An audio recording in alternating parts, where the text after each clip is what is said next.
안녕하세요, 여러분. 해오름 예배 새벽 설교로 찾아와 주셔서 감사합니다. 환영합니다. 또 예수님 이름으로 축복합니다.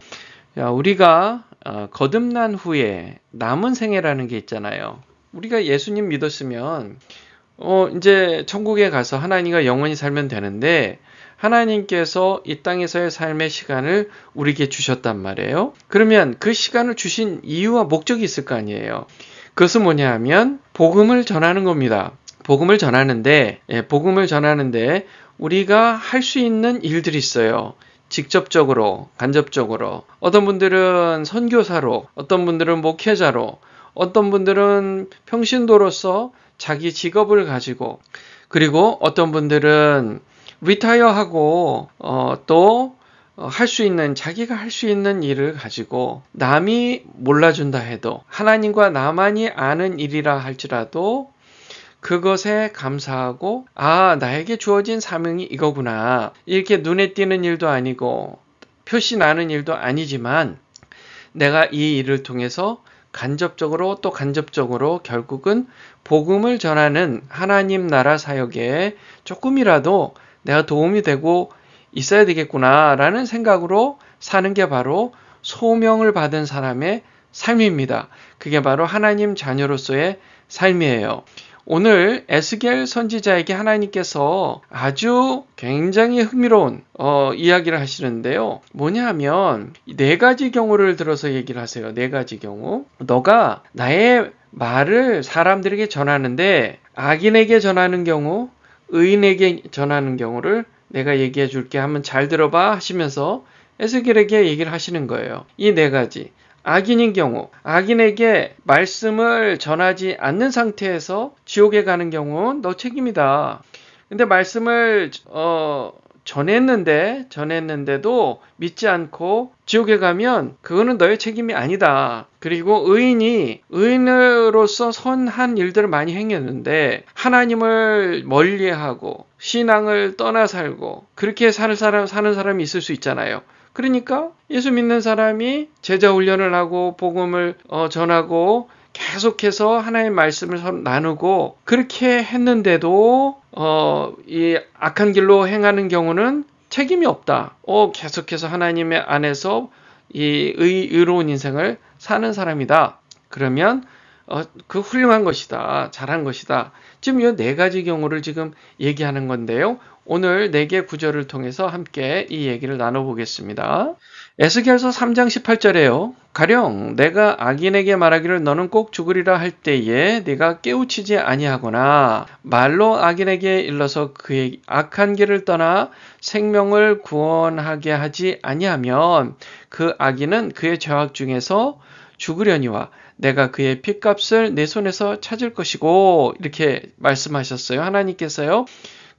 내 말이 너 악한 자야, 너가 계속해서 그 악한 길로 행하면 넌 죽을 거야 라는 얘기를 하는데, 이거를 에스겔 너가 사람들에게 깨우친다는 말은요, warning입니다. 경고란 뜻입니다. 경고요. 경고하거나 말로 악인에게 그것을 알려주지 않으면 그 악인은 그의 죄악 중에서 죽을 것이다. 예수님을 믿고 구원받은 사람들은 알아요. 믿지 않으면 지옥 간다는 걸 알아요. 그래서 그 얘기를 전해야 되는데 그 얘기를 전하지 않았을 때, 구원받지 못하면 그건 죽게 되겠죠. 모르니까. 그것은 그 핏값은 너가 책임이다. 이렇게까지 얘기를 하시는 거예요. 그래서 그들이 악한 길로 행해서 결국 사망으로, 지옥으로 행하면 네 책임이다.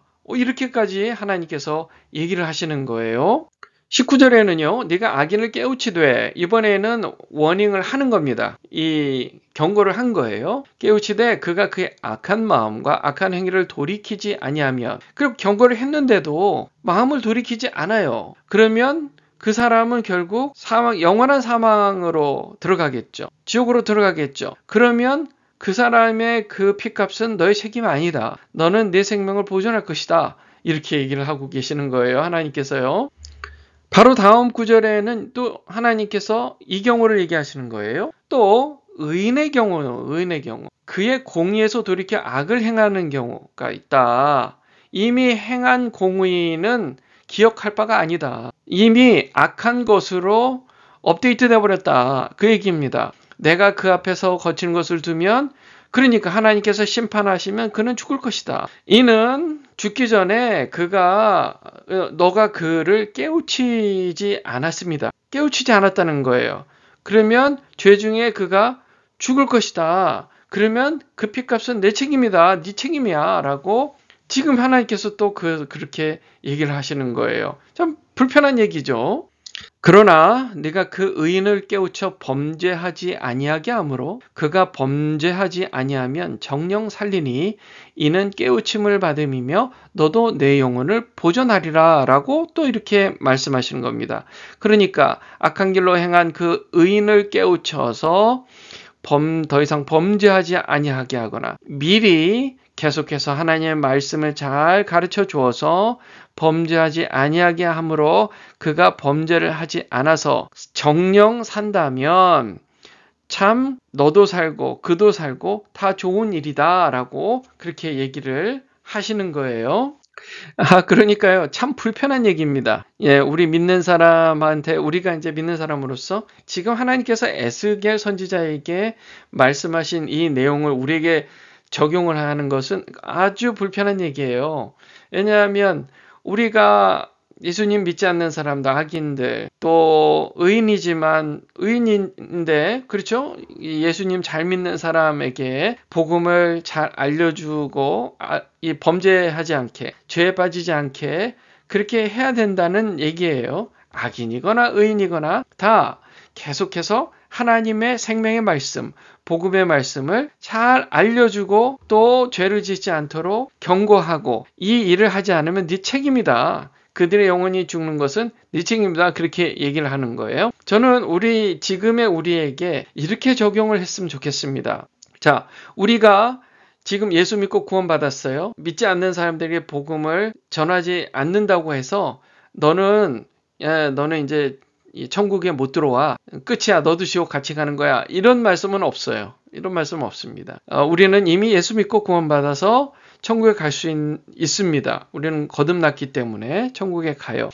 그런데 생각해 보세요. 우리가 나머지 인생을 살아가면서 정말 의미 있고 복되게 사는 방법이 뭔가 했을 때 하나님을 사랑하고 이웃을 사랑해야 되는 삶을 살아야 되는 겁니다. 그 하나님을 사랑하고 이웃을 사랑하는 최고의 방법은 악인이건 의인이건 하나님 안에서 그리스도 안에서 생명의 삶을 살아가도록 계속해서 알려주고 또 가르쳐주고 도와줘야 돼요. 이 악으로 하나님을 벗어나 악으로 가는 그런 행동, 그런 생각을 하지 않도록 최대한 도와주고 그 사역을 해야 된다는 거예요.